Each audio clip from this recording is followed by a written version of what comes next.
Upaya pemerintah Indonesia berikan solusi penyelesaian persoalan Papua. Permasalahan Papua merupakan salah satu permasalahan prioritas yang ditangani Komnas HAM.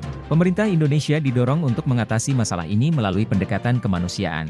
Kita harus bisa memilah bahwa persoalan di Papua tidak tunggal. Baik persoalan kekerasan dalam hak sipil dan politik maupun hak ekonomi sosial dan budaya memiliki konteks dan akar yang beragam. Ujar Ketua Komnas HAM Adnike Nova Sigiro pembicara dalam diskusi publik yang digelar Yayasan Pusaka Bentala Rakyat bertajuk Laporan Pelanggaran HAM dan Situasi Keamanan di Tanah Papua, Dong Penjarakan Tong Peu Suara dan Pikiran, Rabu 3 Mei 2023. Hingga saat ini, permasalahan Papua masih terwujud di wilayah konflik antara OPM dengan pemerintah pusat atau aparat keamanan. Komnas HAM mempertimbangkan konsep penghormatan terhadap hak asasi manusia. Adnike mengatakan masyarakat Papua juga menghadapi dampak lain yang selama ini diabaikan dalam diskusi publik, yaitu hilangnya akses terhadap hak-hak ekonomi, sosial, dan budaya akibat konflik bersenjata.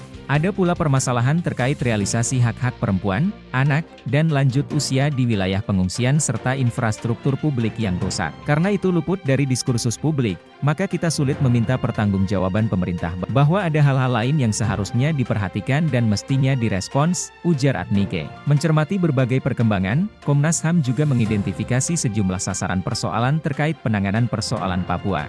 Beberapa di antaranya adalah mengakhiri konflik bersenjata, menegakkan hukum jika terjadi pelanggaran hak asasi manusia, dan memantau upaya penegakan hukum. Situasi kebebasan berpendapat dan berekspresi di Papua juga memprihatinkan. Sebab telah terjadi tindakan-tindakan yang dilakukan secara damai sehingga menimbulkan reaksi berlebihan, jatuhnya korban jiwa, dan hukuman berlebihan bagi mereka yang mengutarakan pendapat politik. Menurut Adnike, salah satu kunci penyelesaian masalah Papua adalah dengan menjamin terbukanya ruang kebebasan berpendapat, berkumpul, dan berpendapat.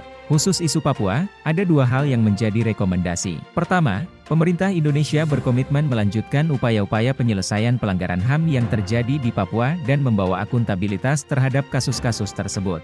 Pemerintah akan menghormati dan melindungi tanggung jawab hak asasi manusia di Papua termasuk di dalamnya adalah kebebasan berkumpul, mengeluarkan pendapat, berekspresi, kebebasan pers dan hak-hak perempuan, minoritas, serta memprioritaskan perlindungan bagi sipil termasuk perempuan dan anak.